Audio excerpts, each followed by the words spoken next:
It's been nearly a year since rapper YNW Melly's double murder trial ended in a mistrial. You don't have to keep a jury inquiry form. It indicates that after further discussions, reviewing the evidence and speaking freely amongst the jurors, you're still unable to reach a unanimous decision. So at this time, what I'm going to do is just declare a mistrial because it's mistrial. Since the mistrial, the case continued to make headlines after. The lead prosecutor was taken off the case, a new prosecution team was added, Melly's defense team had a little shakeup, but since, it seems as though the entire trial has been put on an indefinite pause. The South Florida rapper, whose real name is Jamell Demons, remains locked up in a Broward County jail. Melly's lockup hasn't stopped him from releasing new music in jail. And most recently, Melly was mentioned in a now viral Kendrick Lamar diss track geared toward the rapper Drake. Kendrick rapped, "Yeah, Cole and Aubrey know I'm selfish. The crown is heavy, I pray they my real friends, but if not, I'm YNW Melly." The line seemingly refers to the deaths of Melly's childhood friends Anthony Williams, known as YNW SakChaser, and Christopher Thomas Jr., aka YNW Juvy. Melly responded to the line saying in part, "Kendrick Lamar is one of my favorite rappers, so I feel honored and appalled." Williams and Thomas were shot and killed in 2018 after a late-night studio session in South Florida. During Melly's first trial, the prosecution argued Melly was the one who pulled the trigger, killing both of his friends. But the defense argued Thomas and Williams were victims of a drive-by shooting, and Melly wasn't even in the vehicle with them at the time. Melly was charged with 2 counts of first-degree murder along with his friend and music collaborator Cortland Henry, aka YNW Bortland. The state argues Bortland conspired with Melly to make it seem as though Williams and Thomas died in a drive-by shooting. During the trial, a Miramar Police Department officer who was working security detail at the hospital on that fatal night said Henry ran into the hospital saying his friends were shot. So let's break that down. You're sitting at the security desk inside the ER. This male approaches you, and based on that contact, you exit the ER, yes. Correct? Where was that vehicle that you just described located? So imagine I'm sitting at the desk as this, and there's door here. So he comes to this door on the left. As soon as I walk out that same door he came through, the vehicle's parked in the drive-through lane, and I can see the right side of the vehicle. Okay, so it was immediately apparent upon you exiting the ER? Yes, ma'am. Okay, and what type of vehicle was this? It was a blue Jeep SUV. And you mentioned that there were some individuals inside. How many people occupied the vehicle at the time when you saw it? One gentleman in the front passenger seat and one in the rear right passenger seat. And when you approached the vehicle, was it apparent their condition? Yes, they weren't moving. Okay. How so were you able to, I guess, determine whether or not they were injured? So immediately looking on the vehicle and, just the fact that there was multiple bullet holes inside, they weren't moving. Somebody was able for me to help them. They'd be in obvious pain, screaming, moaning, and there's nothing. Did you attempt to render aid?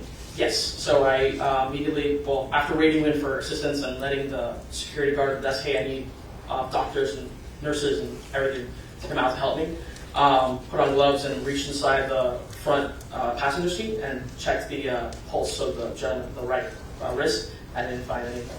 Henry was initially released on bond and stayed free throughout the course of Melly's trial, but he reportedly violated his probation and ended up picking up additional charges, including witness tampering, and has been locked up in the Broward County Jail since. Melly's first trial was not without its courtroom antics, from back and forth between the prosecution, defense, and judge to less than willing witnesses. Good morning, Ms. Holmes. Good morning. How are you today?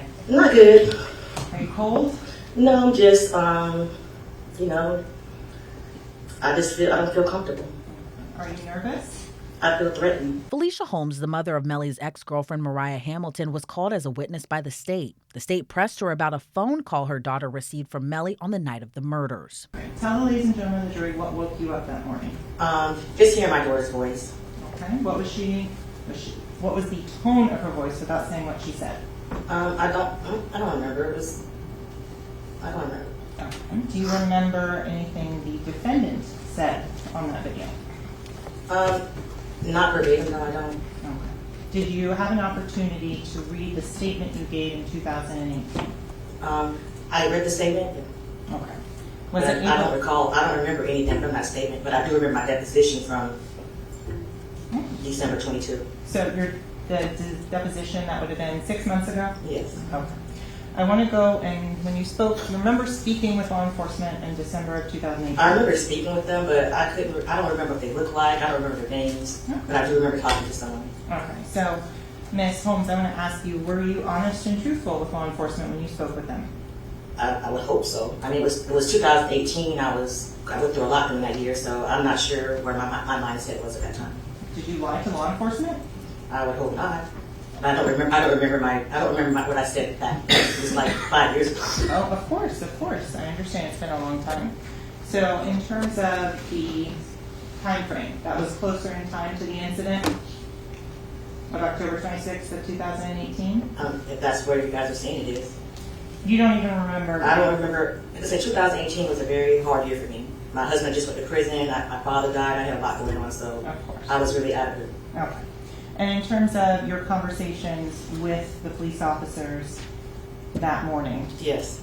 I do remember that they kind of bullied me and threatened my daughter to take her to jail for accessory after the fact. I do remember that. Yes. And in terms of the statements that you made about what happened, Yeah. you don't have any recollection of No. that? Did you read this statement multiple times? I looked at it and I just didn't recall it, and I don't know. And so you indicated you hoped you were truthful with law enforcement. Yes, I did. I have to ask you to be more definitive. Were you truthful? I don't remember what I said to them back then, so if I was to tell you something now, I could be lying. I don't want to lie on the stand because you're going to take me to jail. So I'm saying what you want me to say. I do not want you to say anything. I want you to tell the truth. Okay, that's what I'm doing. Okay.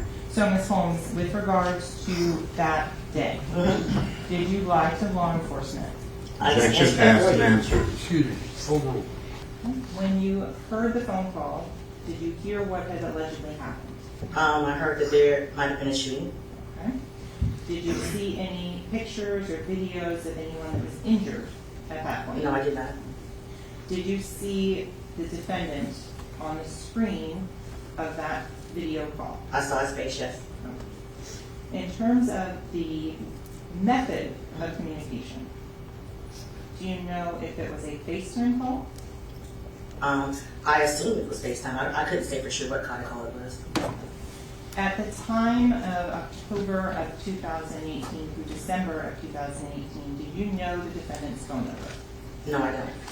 Do you recall today what the defendant's phone number was? No, I don't. Okay. In terms of the information and stuff that you have regarding that phone number, was that saved in your phone at that time? It may have been. I can't remember. Do you remember what phone number you had? No, I don't. No, I don't. So, Ms. Holmes, to go back in terms of looking at your statement or any of the other things, refresh your recollection as to what the defendant's phone number was and what you had at that time. I'm sorry, could you repeat the question? Sure. You said you didn't remember the defendant's phone number. No, I don't. Would looking at a copy of your statement help refresh your memory as to what? No, I don't think it won't. Okay. Would you like to try to do so? You have to look at it for you, sure. After confirming Melly had possession of his phone before and after the murders, as well as confirming she saw Melly's face on the phone with her daughter, the defense asked her one simple question while she was under cross-examination.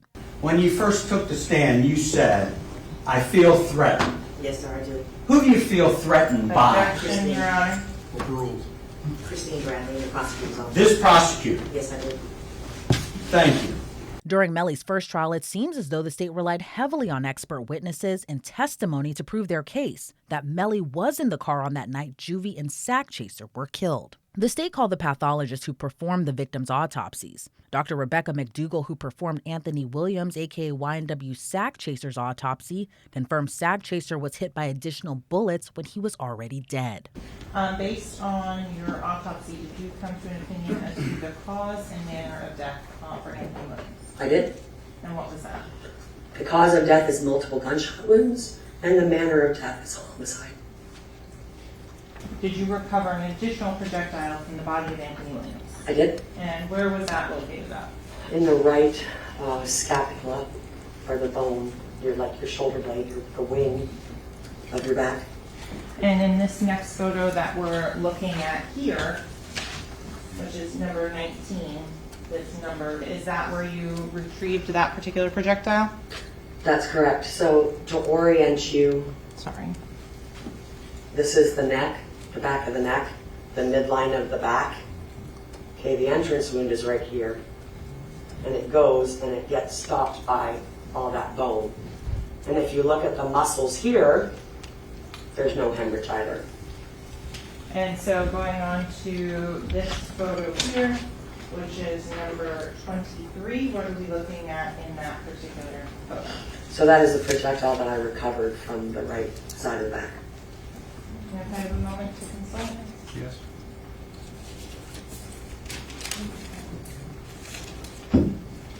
And so, Dr. McDougall, just to clear, we talked about B and D. Was the victim, Anthony Williams, dead when the B and D was inflicted to the body? So when gunshot wound B was inflicted, yes, he was dead. And it exited D, so it's one gunshot wound. Correct. So when wound C was inflicted, was Anthony Williams dead? Yes. Dr. Adrian Sauter, who performed Christopher Thomas Jr., aka YNW Juvy's autopsy, testified several of his wounds were inflicted after he was already dead. If you could explain what this is? This is showing the brain and the extensive subarachnoid hemorrhage it has, and the lacerations that you can see to the right side of the cerebellum, which controls your balance, and also to the pons and the medulla and the midbrain. So in terms of where we're looking right now, can you give me an orientation? Is this top, bottom? This is the bottom side of the brain. Okay. And for the head that you have in front of you, the styrofoam, could you show where on that how that would be oriented and put in the same position? So you would have to, so it's upside down and turned around. Okay. So if you were to cut this open and hollow it out, you would just literally flip it back in like that. Okay. So what are we looking at in this photo here? That is the base of the skull.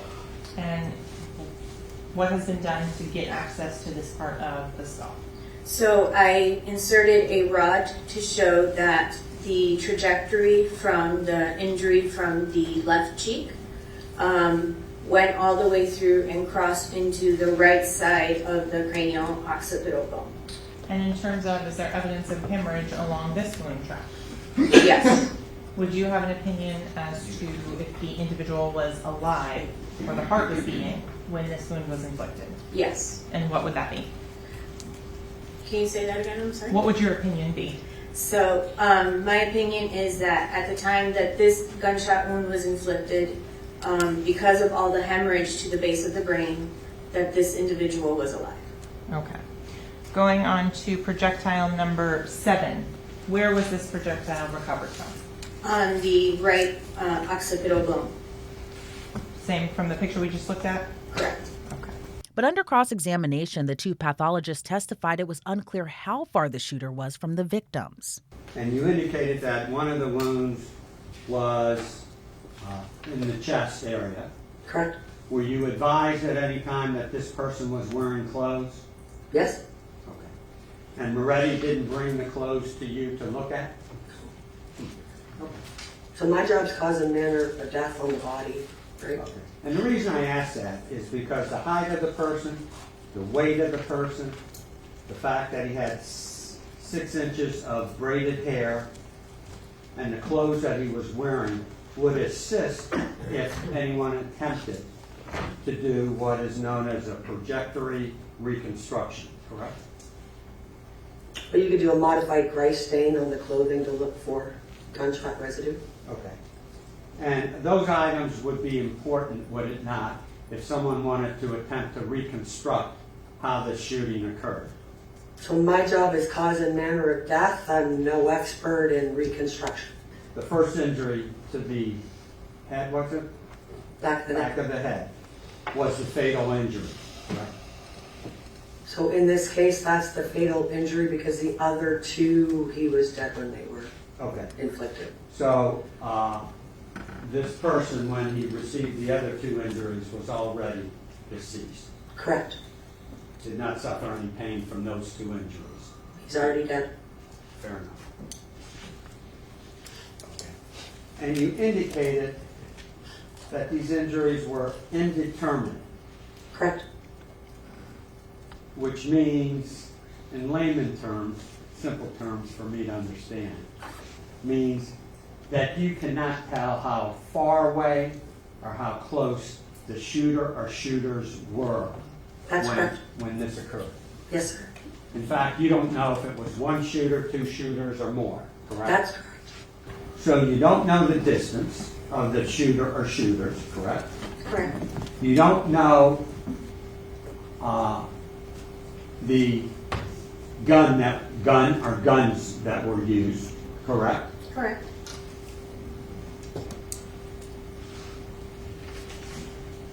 You don't know if the clothing was collected and examined, That's not part of my job. okay? And you don't know if the hair or the dreadlocks were examined by anybody from either the Miramar Police Department or the Broward Sheriff's Office, correct? That's correct. Now, you prepared a report, correct? Yes. That was in 2018 or 19, was it? I believe You can look at your report to get the date. I completed and signed the report January 24th of 2019. Now, you learned, did you not, approximately 3 years later, you had made a mistake in that report, correct? Correct. And you learned that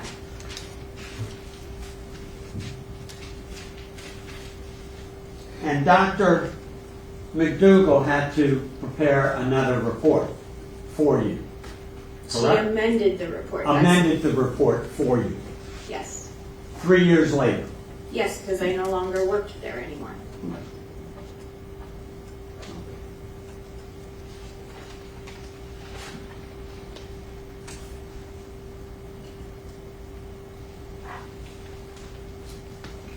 And you're aware, are you not,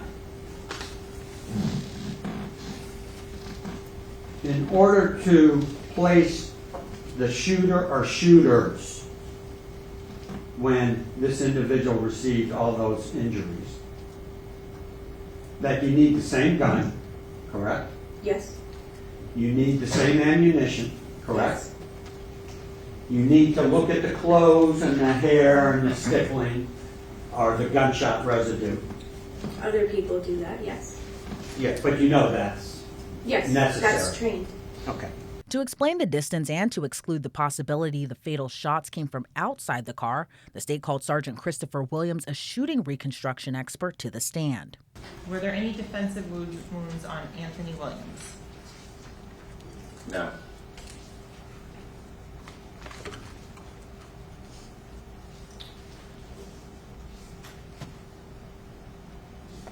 So there is testimony that there was a driver in a car.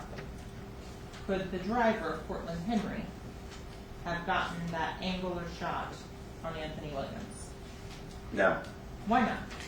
He would have to have a rather large arm. Like, he'd have to be Inspector Gadget. So in terms of, did you measure the height of Mr. Henry? Yes. And what was that height? If you need to refer to your For report, please let me know. he's 70.5 inches tall. Okay. And in terms of his arm length, did you measure that? No, I did not. No. In terms of the height to his shoulder, did you measure that? No. So with regards to the length of his arm, why do you say he would have to have Inspector Gadget length arm to get that shot on Anthony Williams? Because you would have to, it would be a very awkward position that his wrist is, no human wrist is simply capable of being in order to reach around, extend it out, and pull the trigger. Okay. In terms of the intervening objects, how does that help you in saying where that firearm had to have been? The firearm had to have been would be due to the headliner being there. I'm sorry, the head rest being there. That all puts it all in line with the backseat driver passenger. Okay. In terms of the angle for the driver to get the shot on Christopher Thomas, is that possible? No. Why not? Because the injury to Christopher Thomas's cheek is an exact circle. And if Cortland Henry is pointing back from the driver's seat to the direction of the position of Christopher Thomas, you would expect to see a leading edge injury to his cheek instead of a perfectly circle on his cheek. Okay. On top of it, you would see more blood on the seat that Cortland Henry was sitting in for both. If he were to make both shots of those two individuals, there would be a substantial amount of blood on his seat. Okay. Now, speaking about the rear passenger, can you tell the ladies and gentlemen of the jury or identify who was in that seat? The rear passenger, Yes. driver's side, Yes. I was advised that it was Objection, hearsay. So, without going into that, in terms of what you were advised, can you say, based on your own personal knowledge, who was sitting in that seat at the time of this homicide? that would be Mr. Demons. Okay. And how can you say that? Objection, can we approach? Sure. So, Mr. Williams was not even aware he was about to be shot. When Mr. Williams was shot, Mr. Thomas puts up his hands and is shot, and then is shot again. Okay. There's no time for anybody to switch a firearm. If there were, I believe one of those individuals would be alive. There's no time to switch. It was a very, a rather rapid event of firing. Okay. Can you say the length of time between the fatal shots and then the staged drive-by shots later on? It was enough time for the heart to stop beating, for there to be no circulation due to the wounds that I examined from the medical examiner's office. None of the wounds have any blood in them, which tells me that they're all ante-mortem wounds. So the time was long enough for the heart to stop beating. Okay. Is there scientific or medical testing to recreate that in any way, shape, or form? Yes, it's knowledge. It's I'm sure the medical examiner could say the same thing. So in terms of, it's nothing that can be recreated with a live human. Correct. In terms of the number of shots, you said 17 outside the car. How many rounds were fired inside of the car? 3. And can you exclude the shots to the head for Mr. Williams and Mr. Thomas as coming from outside of the car? Yes. How can you tell the ladies and gentlemen of this jury that, for example, shot that was marked as H in the here, let's go to 6755. How can you tell the ladies and gentlemen of the jury that shot H is not the one that wound up in the face of Mr. Thomas? Because Mr. Thomas is already crumpling at this point, and he is actually he's in the clear, if you will, of site H. How can you tell the ladies and gentlemen of the jury that site H is not the shot to the back of the head of Anthony Williams? Because site H continues and strikes Anthony Williams in the shoulder. In terms of site K, the one that goes completely across the car. How can you tell that no one was sitting in the rear driver's side seat when that bullet came through the car? It would have hit their legs. Was there any sign of blood or anything on that seat? There were signs of blood on the seat, yes. Prior to the shooting, Melly, Bortland, Juvy, SakChaser, and a few others were at a recording studio in South Florida for what was supposed to be a 12-hour recording session. Trayvon Glass, who was one of the men who was inside that recording session, said Melly got inside the car with Bortland, Juvy, and SakChaser after leaving the studio. Mr. Glass, can you identify for the record, and I know there's a video, but can you identify which vehicle you got into?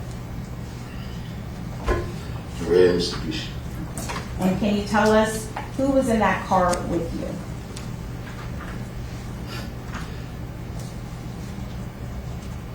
Kobe, Tay, and 80.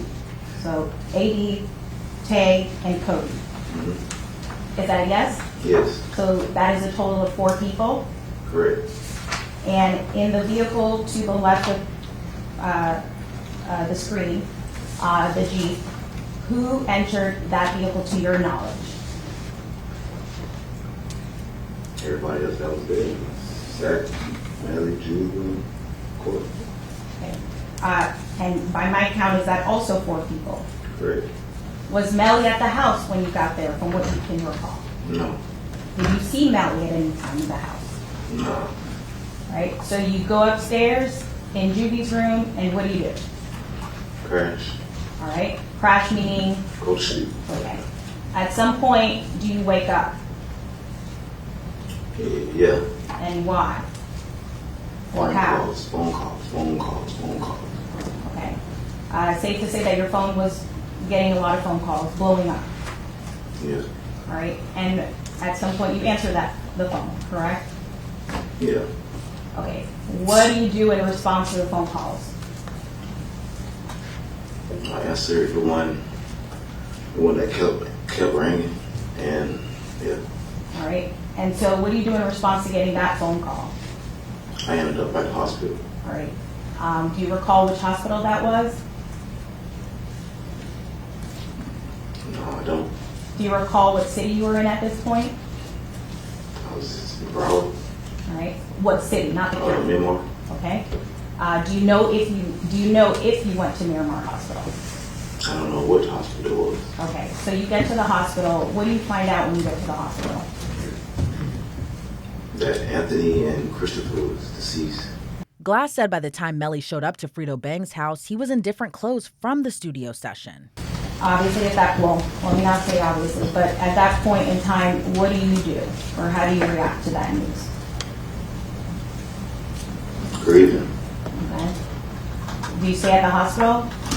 Not long. All right. Where do you go after the hospital?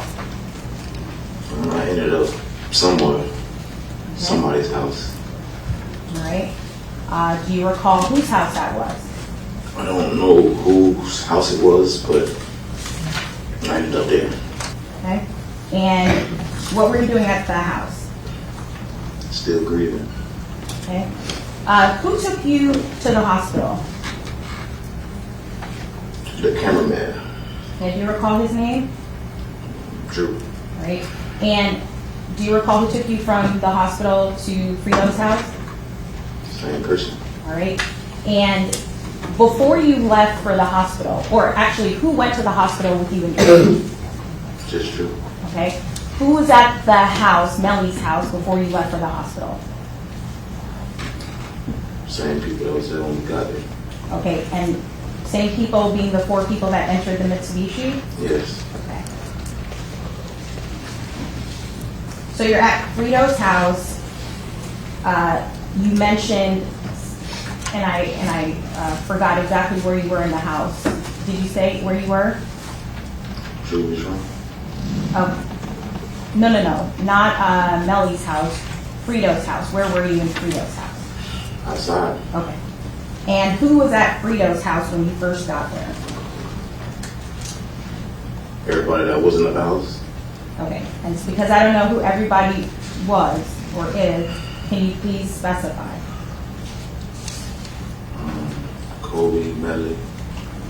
I'm on people I can remember. Okay. Was that the first time you saw Melly after you guys left the studio? Yeah.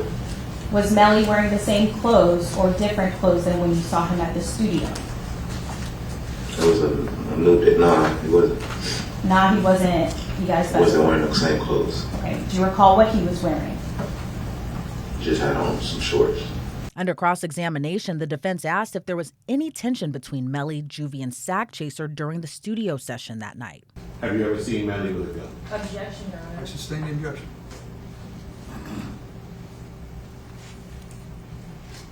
Have you ever seen him track with a gun? Possibly. Yes. Maybe. Maybe so. You don't know of any friction between Melly and Anthony Davis at any time, Anthony Williams at any time? I know it. And you don't know of any friction between Melly and Christopher Thomas at any time? I know it. And you don't know of any friction that occurred at the studio that night that would cause anybody to get murdered? Objection, Your Honor. False speculation. Sustain. You didn't see any friction at the studio that night of any magnitude? I did. You did? I didn't. Okay, you did. With respect to your daily marijuana regimen, did you smoke before you came here today? I did not. Okay. I have nothing. Thank you. I should have.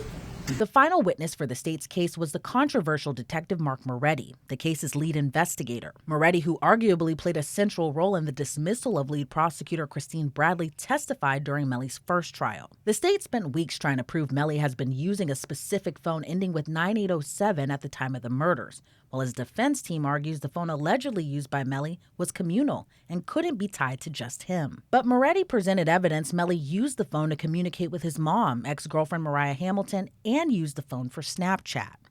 Publishing page 52, phone number 6942, message sent 10/27/18 at 3:40 a.m. Love you.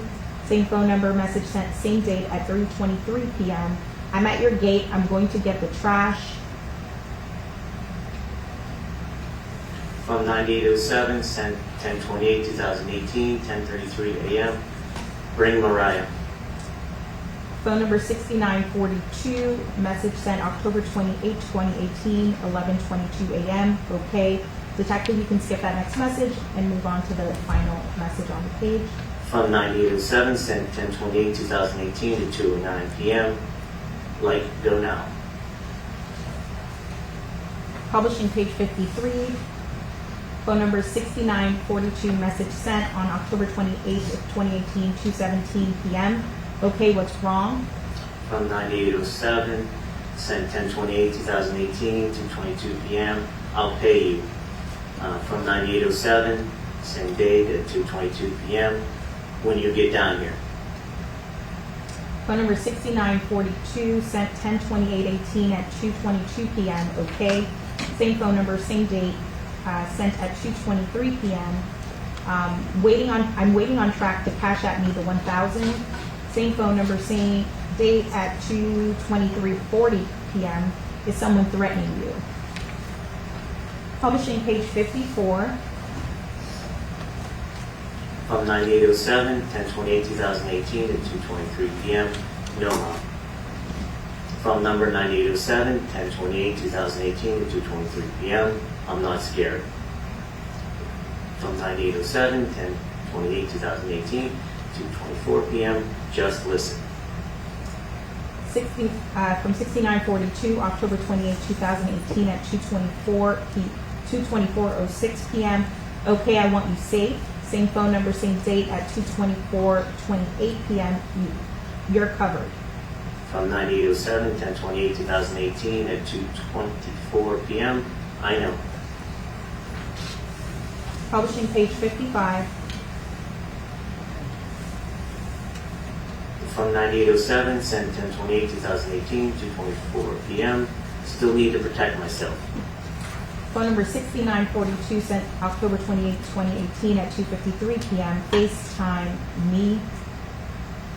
From 9807 at 10/28/2018 at 3:06 p.m. J. Finn ascended from 9807, 10/28/2018 at 3:06 p.m. He Fitness Send 500. Phone number 6942, message sent October 28 at 3:06 p.m. Okay. Same phone number, message sent same date at 3:06:23 p.m. Okay. During the course of the investigation, did you author a number of search warrants? Yes, ma'am. Approximately how many search warrants do you think you authored? Well over 40, ma'am. Okay. Did those include search warrants for the Instagram social media of Cortland Henry? Yes, ma'am. Approximately how many of those were done for Cortland Henry? We did one for Cortland Henry's Instagram account, one for his Gmail account, and one for a phone number associated with him. Were there any indications in those social media accounts or anything else that he was using the YNW Melly account? No, ma'am, none whatsoever. Were there any indications that Mr. Henry or anyone else was saying contact or talking about any indications of using the 9807 phone number? No, ma'am. During the state's opening statement, prosecutor Christine Bradley told the jurors Melly allegedly confessed to the murders by sending a message saying, "I did that. Shh." While under direct by the state, Moretti said that message was sent to rapper Peasy Gambino after Peasy asked if Melly was okay following the shooting. On October 26th of 2018 at 20:02:18 UTC, what does the YNW Melly account state?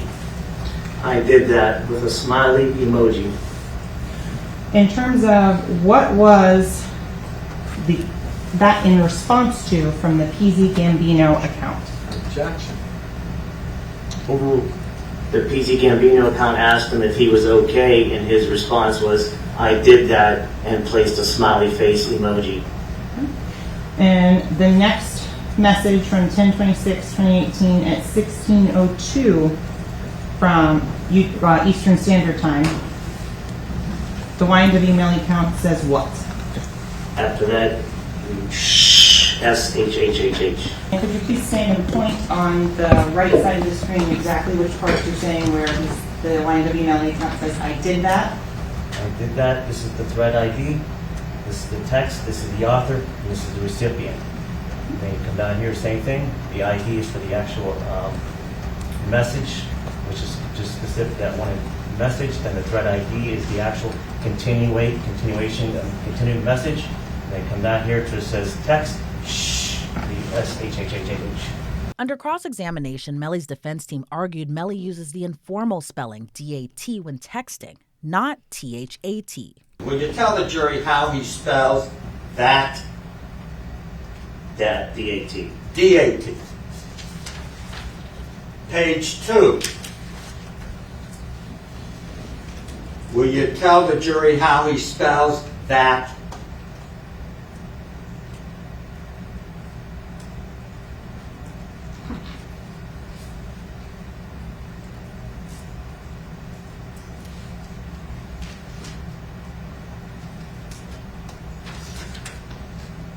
DAT. DAT. Not THAT. DAT, correct? Right. Page 3, coming out of 9807. How does he spell that? DAT. So when Melly spells the word that, you want me to go through all 19 pages? Or will you take my word that every time, coming out of 9807 that's attributed to this young man as writing the message, he does not spell it THAT, but DAT. Would you like to look through them? No, sir.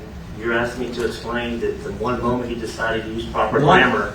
One moment, these phone messages sitting there. One at a time. All right. What's the objection? Overruled. These phone messages that the state introduced sitting on this pages that we painfully went through, he spells it DAT, not THAT, except for this one occasion. right? Correct. What a strange thing. I'm sorry, Judge. I apologize. The defense also questioned Detective Moretti about not obtaining a search warrant for the house Melly shared with the men who were also seen leaving the studio. You then, during October 26th, get the surveillance tape of the people coming out of the recording studio, correct? On which date, sir? The 26th. Yes, sir. You respond to the hospital in the morning. Yes, sir. By mid-afternoon, you get the surveillance tape, correct? Yes, sir. You identify, do you not, by the end of October 26th, all 8 people that left the recording studio? I think we had more like the 27th, everyone was pretty much identified. Okay. By October 27th, you identified Cortland Henry, correct? Yes, sir. Anthony Williams, Yes, sir. Christopher Thomas, Yes, sir. Trevon Glass, Yes, sir. Melly, Yes, sir. I'm missing 3 Jacoby Mills and Jacoby Mills, Dontavius Withers Dontavius Withers, and Adrian Davis. Davis. All 8 people that left the recording studio, and 2 had passed away, correct? Yes, sir. And you knew where all 8 of them were living, correct? Yes, sir. And that was at the 18720, whatever that address I read off before. The Sunset Lakes 184 Southwest 44th Street. You had that address, correct? Yes, sir. And you had observed the bloody scene of inside the Jeep, correct? Correct. And you knew that Cortland Henry had lied to you. Correct. So you certainly, at that point, obtained a search warrant to look at that house to see if you could find any blood, any gun, or anything to tie up what happened in that car, correct? There is no way we could have got a search warrant for that house because there was no nexus to the crime to the house. And I have to establish a nexus between the two or the judges will not sign the warrant. Did you even try, sir, to get a search warrant and go in front of a judge and say, I got 8 people who left the studio. They all live in the same house.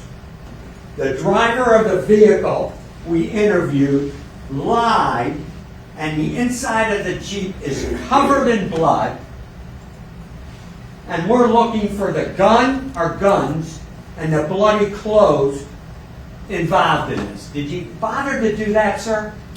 So like I said before, there was no connection between the house and the crime itself.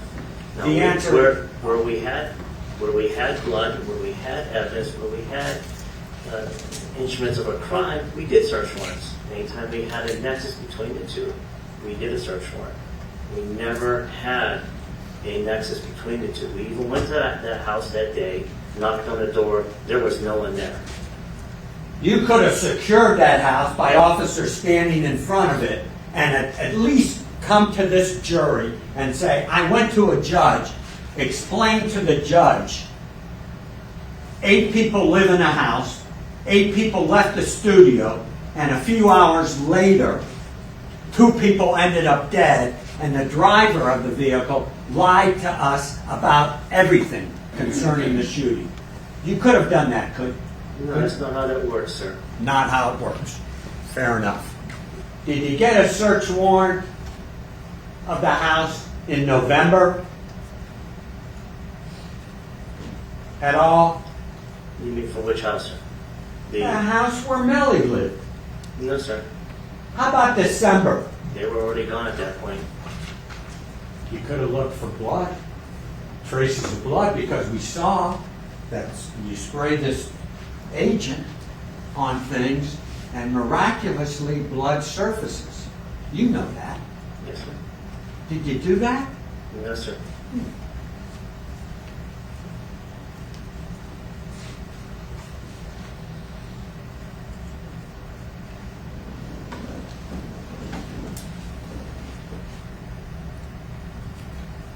You mentioned to the state that you spoke to an Adrian Davis and a Dontavius Withers, correct? Yes, sir. They were the two of the individuals that originally left the studio Yes, sir. and got into the red Mitsubishi. Correct. You learned from that. Objection, hearsay. I haven't even asked a question. Watch himself. When it turned over to the defense's case, they only presented one witness, Melly's friend, Adrian Davis. Davis seemingly turned the prosecution's case on its head. He said Melly was at home during the murders. And what was the purpose of going to the studio? To make music. Did anyone fall asleep at the studio? Yes. Who? We all did. That was from the day of smoking weed and having a few drinks. Yeah. Fair enough. Did any arguments occur between any of you at the studio? No, not at all. Did there come a time that you all left the studio? Yes. Did you leave the studio earlier than what was scheduled? Yeah, I believe so. So we were all in there asleep. Will you tell the jury who got into the red Mitsubishi? Me, Jacoby, Trayvon, and Tate, Dontravius. Okay. You know who got into the Jeep? Cortland, Jamell, Sak and Juvy. Where were you going?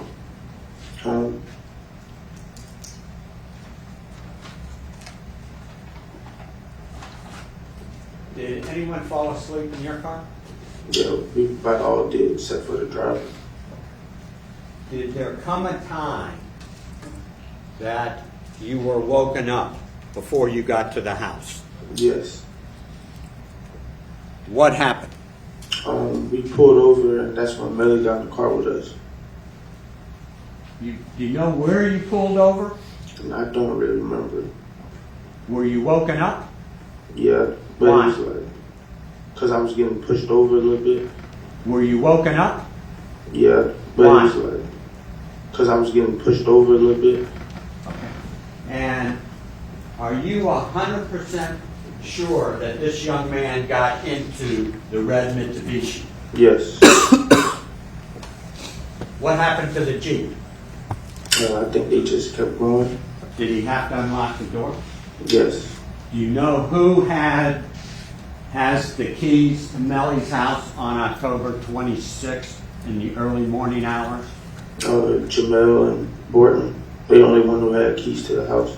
Did you have a key to the house? No. Did Williams have a key to the house? No. Did Christopher Thomas have a key to the house? No. Did Trevon Glass have a key to the house? No. Did Jacoby Mills have a key to the house? No. And how about Dontavius Williams? Did he have a key?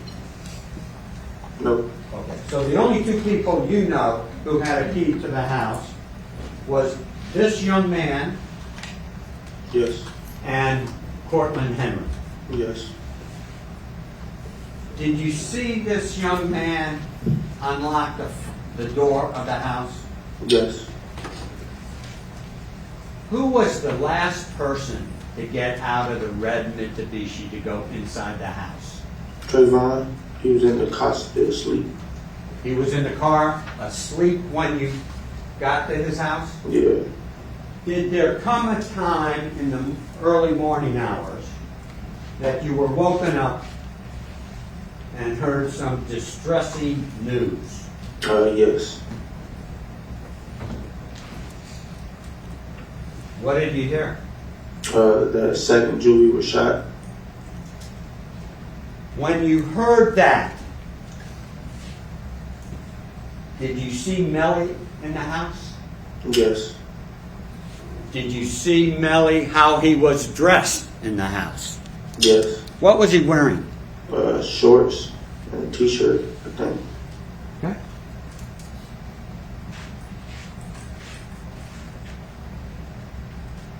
Upon hearing that Sak and Juvy, and I really should use the correct names, Anthony Williams and Christopher Thomas, were shot, what did you guys do? We were already dressed and stuff, so we just left with Fredo's house. Was anybody upset or crying? Yeah, we all were crying.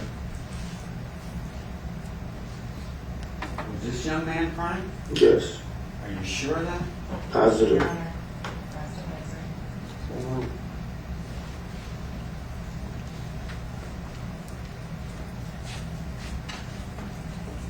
And where'd you go? Fredo's house. That would be Fredo Bang? Yeah. Do you know Fredo Bang's real name? Frederick Gibbons, by any chance? Yeah, I think I've seen it. Did there come a time after you got to the house of Fredo Bang that Cortland Henry showed up? Yes. Did Cortland Henry tell you what happened? Yeah, he said it was a drive-by. When Cortland Henry arrived at Fredo Bang's house, was Melly there? Yes.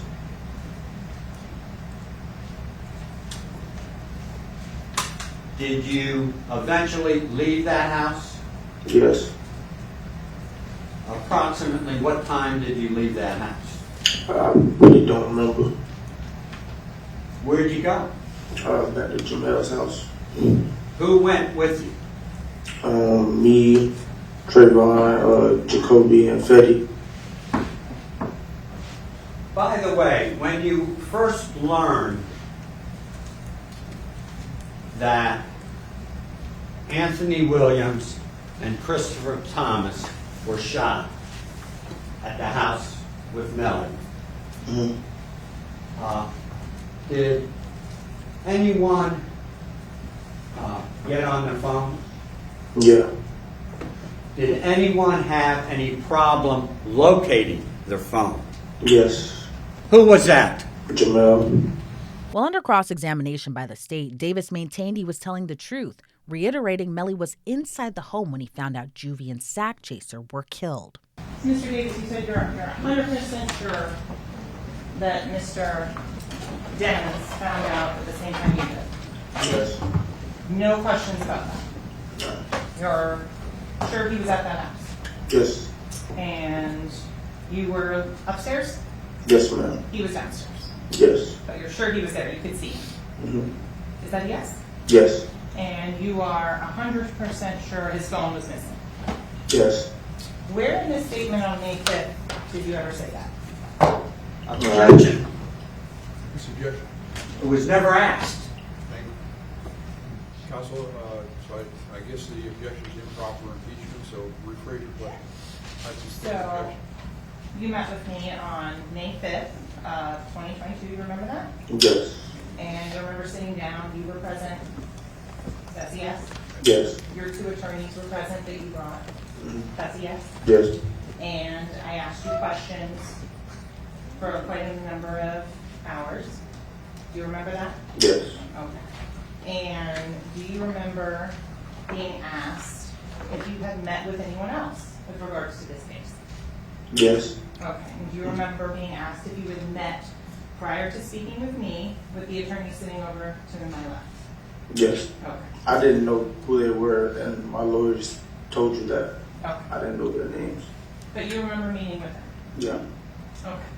And do you remember asking and being asked a question about what you talked about with them? Yes.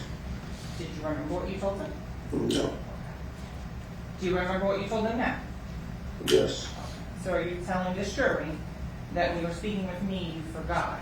As in, what I'm telling them now, as of right now, yes.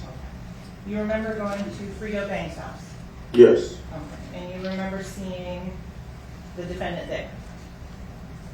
Is that a yes? Yeah, he was there with us. And you remember leaving there afterwards? Yes. And you remember going back to the defendant's house? Yes. Okay. And you remember at that point that when you went back to the defendant's house, it was you, Travion Glass, or Fetty, and Jacoby Mouse. That's it? Yes, I believe so. Okay. And you said that you were in and out of sleep and intoxicated. Yes. And in terms of you remember that Travion was the last person to get out of the car? Yeah, I believe so, yes. You believe so, or do you remember? Which is it? Yes. And you know, and you mentioned about Mr. Demons looking for his phone, right? Yes. So of course he used your phone to call it and try and find it, right? I don't remember. You don't remember how he was trying to find his phone? Just in the house looking for it, just like you would do if you lost yours. So he didn't, try and do Find My iPhone or anything like that. Of course he used yours to do that, right? I don't remember. Of course he used something like, an Apple iWatch and set it up. Objection, there's no testimony that he had it. I don't remember. Excuse me. Okay. One at a time. You asked the question. Objection notice. Overruled. So of course he did all that. He went on Find My iPhone and he's looking for it. I don't know. I don't remember. You don't remember. Okay. And of course he is using everybody else's phone to try and find it. I don't know. You don't remember. Okay. But conveniently the phone's missing that morning. Objection to the form. Sustained. Yes. I sustain the objection. So with regards to your conversation, you texted back and forth with the defendant prior to this event occurring, right? Yes. And he sent you a picture of his driver's license from that phone number. Yes. Oh. So you knew Mr. Demons, the defendant Melly, to use that cell phone, 772-713-9807. I don't know what the numbers is. You have them saved in your phone, right? Yeah, but I can't just remember that phone number like that from that long ago. Oh. And your testimony is that he's looking all over the house. Yeah. For the phone. So in terms of the phone, did you see it again that day? I don't remember. Don't remember. Okay. And in terms of the phone traveling up to the video shoot up in Cocoa, you don't know how the phone got up there. I don't know. And you didn't shoot Mr. Williams or Mr. Thomas, right? No. Okay. But you know who we're talking about, right? Chris and Anthony. Yes. And in terms of the messages and things for Mr. Henry, you're aware that his phone was broken at that time, right? I don't know. You don't know. I don't know. In terms of Mr. Demons, you know he was dating Mariah Hamilton. Yeah. Okay. And you know that Mr. Demons would FaceTime her on a regular basis. Objection. What's the objection? There's no evidence of that. I don't know. Overruled. So you know, and Mr. Demons would, Excuse me, use the correct name. Mr. Demons, my apologies. Mr. Demons would FaceTime and video chat frequently. Yes, that's what you got a phone for. And Mr. Davis, you never met with Detective Mark Miley? You never gave a statement? No, ma'am. And so the first time that you ever said anything about the phone being missing was today, July 18, 2023? Yes, I believe so. Okay. Nothing further, Your Honor. During closings, the state argued once again the phone ending in 9807 could have only belonged to Melly. So let's talk about whose phone it is. And I know it was a lot of video of pictures to watch. I know that. I'm not going, and we've all know that I can count to 500 and stuff. So I want to make sure that everyone understands why it's important as to who the phone shows.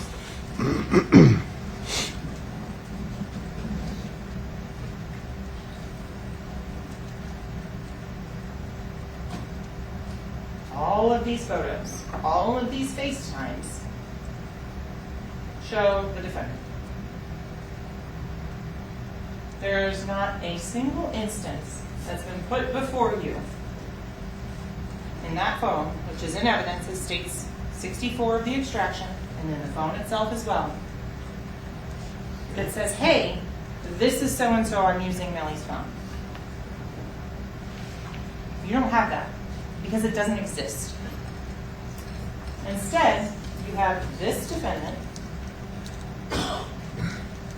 using his phone. And he's the only person using this phone. And so, ladies and gentlemen, it's important to note that this isn't the polished, perfect shots. These are the outtakes. These are the ones that aren't suitable for public consumption, that aren't put out on Instagram, that aren't put out there to promote an album or anything like that. These are the raw images. That's why it's important to look at those. And ladies and gentlemen, just because there's a photo on this phone of something else, if you take a photo of your dog with your phone, it doesn't mean it's your dog's phone. You're taking pictures of what's important to you. I submit to you, you can tell based on these photos and these videos what's important to this defendant. The videos. Just going to play one, but this is, like I said, a sample of the 1,000 some. This one is interesting because you see the reflection of the phone in the glasses. You see, this is good. I clean this a little bit. I have a little.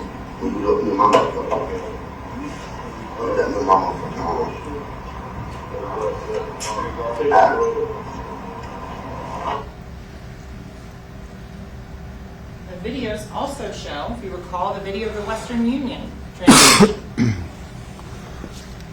772-713-9807. October 2nd of 2018.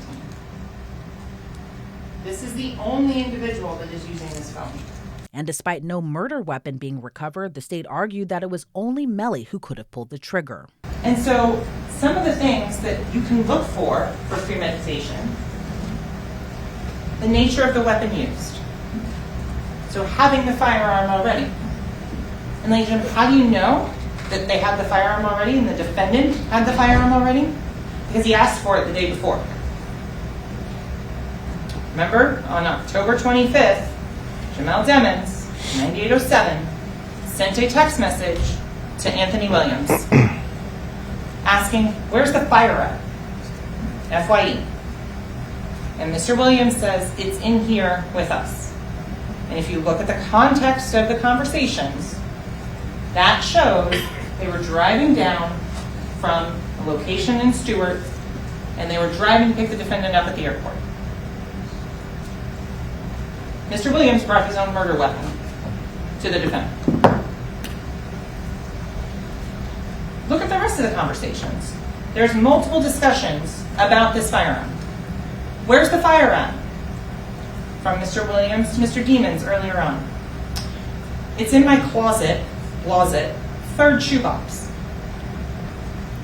This is discussed. That is not a lighter. That is not a really great song. That's a firearm, ladies and gentlemen. There is discussion about firearms. The presence or absence of adequate provocation. When you look at that and you're looking at this case, they were friends, right? They were buddies since they grew up. But look at the stress being placed on this defendant as the only one bringing the money in, as the only person who's paying the bills.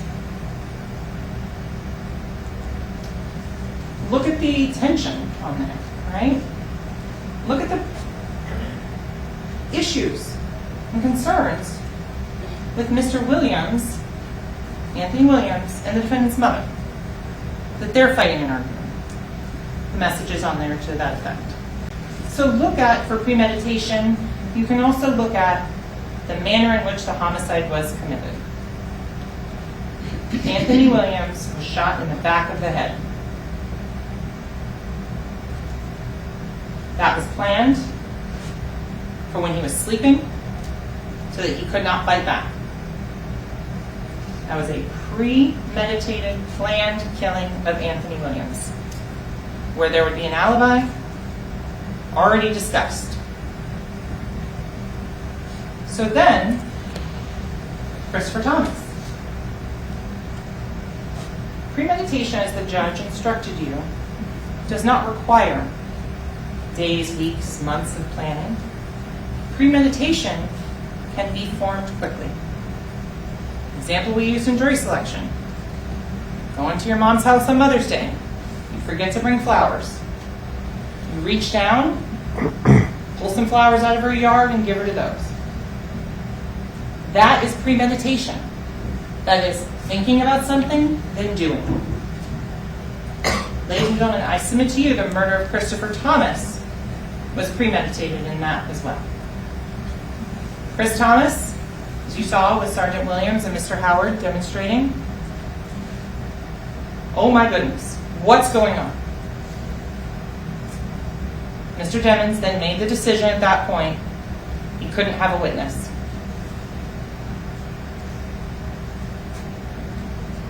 So look at that. Those are all things in which you can get premeditation, how it was committed, the wounds that were inflicted, the back of the head. Ladies and gentlemen, you have a confession in this case. The defendant, and now look at the time. Remember we talked about the UTC? So subtract 4. So UTC 2,000 hours. You subtract 4, 1,600 hours. You do the conversion. So 4 p.m. 4 p.m. I did that with the smiley face.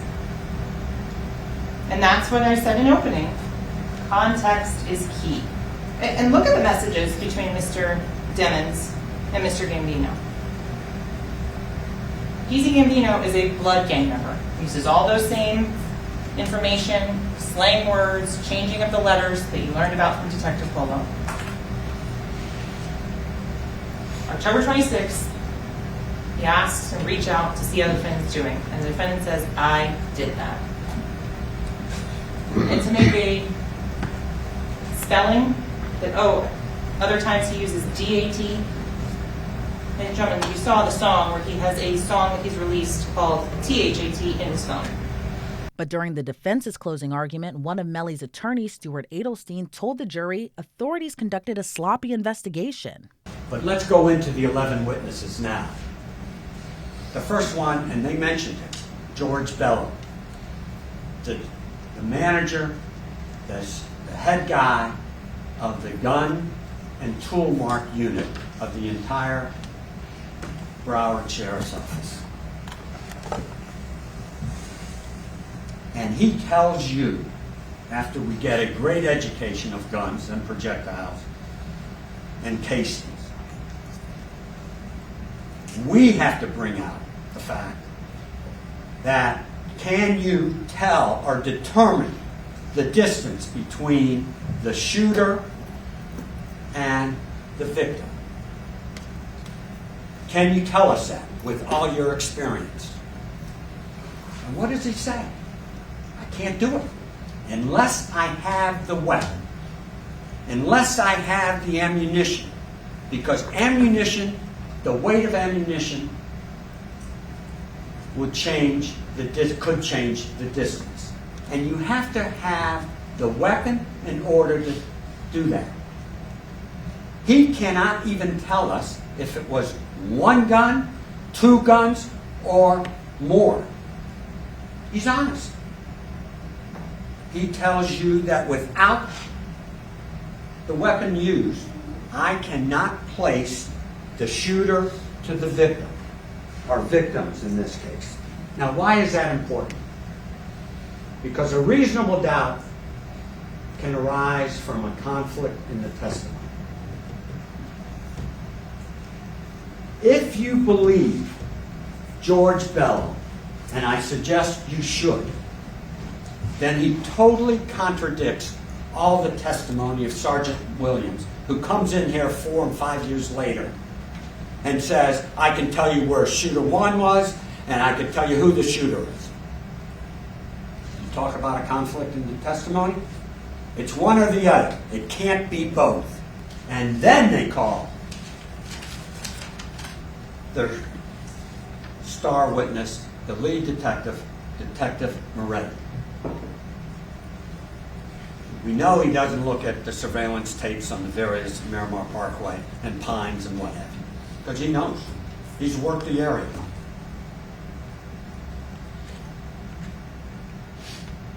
He knows that he got 9807, the phone that Melly has used, and you've seen various and a lot of photographs. I think it's Exhibit 115, am I correct? 100, excuse me, 100. And who did they get this phone from? Detective Moretti. Jameson Francois. And certainly you asked him, how long have you had this phone? And he says, I never asked him. How convenient. And he goes and says there was another phone in the vehicle, but it was broken. That's 115. 115. So I can't tell you whose phone that is. Now, we don't have a burden to do anything. If you recall, we asked him to take out the SIM card of this broken phone. And there was a reason for it, to tell you the quality of the investigation. He took out that SIM card, read the serial number from that SIM card, which he had never done until you saw him open this phone in the courtroom. And he agreed that you can take that serial number to T-Mobile, Sprint, and what have you, and determine whose phone is, who is the owner, subscriber, and get a warrant for that phone. You've got warrants on a lot of phones. Get a warrant on this phone if you want to see what it is. Moretti doesn't want to do that because he's afraid. And then the state rests.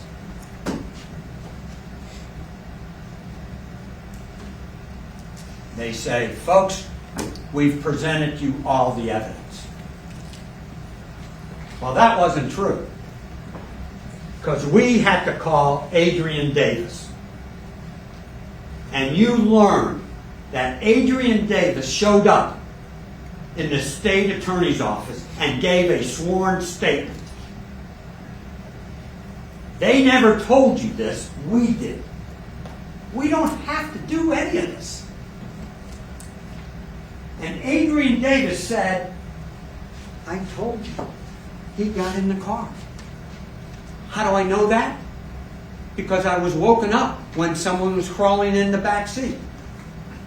How do I know that? When we got to Melly's house, he's the one who had to open the door. Because only he and Cortland Henry had the key to his house. Why do we have to do that? Why did they conceal that from you? Why did they hide that from you?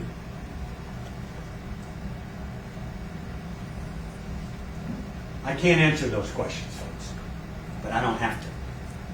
Other than to say reasonable doubt.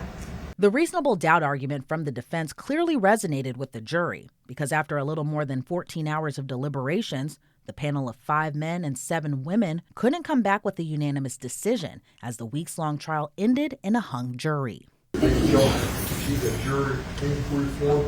It indicates that after further discussions, reviewing the evidence and speaking freely amongst the jurors, we are still unable to reach a unanimous decision.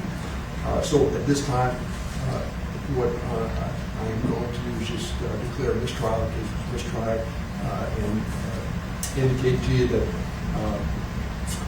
how much we appreciate the fact that you were here and willing to serve. One thing I try to tell jurors at the beginning of the trial process, all through voir dire, is how much we appreciate the fact that they're here and willing to serve. Our system doesn't work without getting people from the community to come in here and listen to the facts of the case and make decisions. These type of decisions, they're hard decisions, and we very much appreciate the fact that you gave us the time because we've been here a long time. We understand that. You gave us some time and you put your best effort to see if you can bring the case to a resolution. Unfortunately, it wasn't able to happen, but I want to thank you again for your time and consideration of the case. I also want to advise you of some very special privileges enjoyed by jurors. No juror can ever be required to talk about the discussions that occurred in the jury room except by court order. For many centuries, our society has relied upon juries for consideration of difficult cases. We have recognized for hundreds of years that a jury's deliberations, discussions, and vote should remain their private affair as long as they wish it. Therefore, the law gives you a unique privilege not to speak about the jury's work. The lawyers and their representatives are not permitted to initiate any communication with you about the trial. However, you may speak with the lawyers or anyone else about the trial. You also have a right to refuse to speak with anyone. A request may come from those who are simply curious or from those who might seek to find fault with you. Then, it will be up to you to decide whether to preserve your privacy as a juror or not. And again, I want to thank you very much for your time and attention. It's very much appreciated. You're free to go. After Melly's first trial, his defense motioned for a release on bond. However, that motion was denied. But the fireworks and courtroom drama didn't end just with the mistrial. Months later, Judge John Murphy ruled to take lead prosecutor Christine Bradley off the case. The issue stemmed from what Melly's defense team referred to as a cover-up between Bradley and lead investigator Mark Moretti. The defense claimed Bradley covered up a report about Moretti asking a Broward County Sheriff's deputy to lie about being present while serving a search warrant to Melly's mother, Jamie King. The allegations derive from when Melly met with King in October of 2022 when questioning her about alleged witness tampering. During the questioning, Moretti executed a search warrant to seize her phone. But Assistant State Attorney Michelle Boudreaux, who was a witness to the incident, testified she overheard Moretti ask the deputy to lie about being present during the seizure. Mr. Trackman and Ms. King leave. They leave the room. Okay, what happens next? Once they leave the room, Deputy Gorell, who I didn't know his name, he came into the room, and Detective Moretti looked at him and said, "You need to." For your sake? Deputy Moretti said Detective Moretti said to Deputy Morell, "You need to say you were here when I served that search warrant." And it was kind of like an awkward moment. Someone described it just kind of getting punched twice in the head. So there's a search warrant that gets served, and I'm like, what's going on? And then the next thing, he's asking this deputy to lie for him. And again, I'm like this is like, I'm in the twilight, so I'm like, this can't really be happening. Deputy Gorell didn't say anything of any substance. I think he said, "Is there anything I'm needed for anymore?" or something like that. I don't remember if he said anything at all. It was just a very awkward moment after Detective Moretti said that to him. And you specifically remember what was said? I vividly remember what was said, yes. So after that was said and after Gorell leaves, do you say anything to Moretti? No, I don't say anything to Moretti. I leave the room, I'm done with the statement. As far as I'm concerned, I'm done investigating this case. Why? Because I don't work with detectives that solicit lies. Okay. What did you do then? I reported it immediately on that day. Boudreaux testified she reported the incident to her supervisors, but Bradley, who also testified during the hearing, defended Moretti's actions, saying the whole thing was a joke. Is that true that Detective Moretti said to you that what he said was a joke? No, what was intended to be conveyed was that Deputy Gorell, his response was flippant in nature. That was the joking aspect of it. Okay, so if somebody from your office sends out a Brady notice in this case, not authorized by you, correct? That is correct. And in that Brady notice that I just showed you, you're saying that there are incorrect statements of fact in it. That is correct. And the incorrect statement is that you were not told by Moretti that he was joking.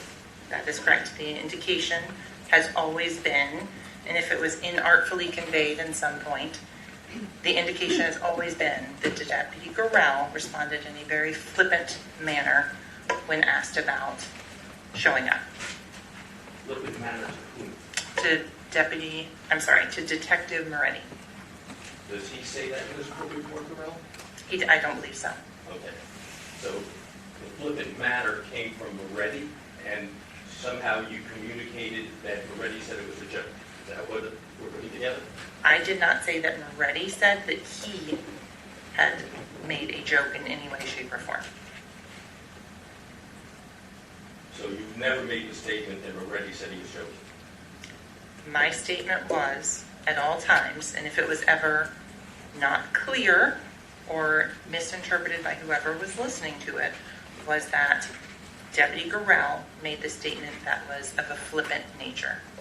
In late August of 2022, Bradley filed what's called a Brady notice, which requires prosecutors to disclose material and exculpatory information to the defense. But as Michelle Boudreaux testified, the notice made no mention of Detective Moretti's controversial statement. It wasn't until nearly a year later, in September of 2023, months after Judge Murphy declared a mistrial in Melly's first trial, that Boudreaux became aware that no Brady notice was ever filed and brought it to the attention of the state attorney's office. According to Melly's defense team, Bradley didn't file the notice. Instead, it was filed by another assistant state attorney. Bradley would eventually file the notice about Moretti's statement, but again chalked it up to being a joke. The judge would ultimately remove Bradley from the case, making way for another prosecutor to take over as lead. Bradley was replaced by Alexandra Buckaloo, who is no stranger to high-profile cases. She was on the same prosecution team that successfully tried the case against 3 men who were convicted of murdering rapper XXXTentacion. However, since Buckaloo took over the helm, there has seemingly been a pause on the case. Initially, jury selection for the retrial was slated for October,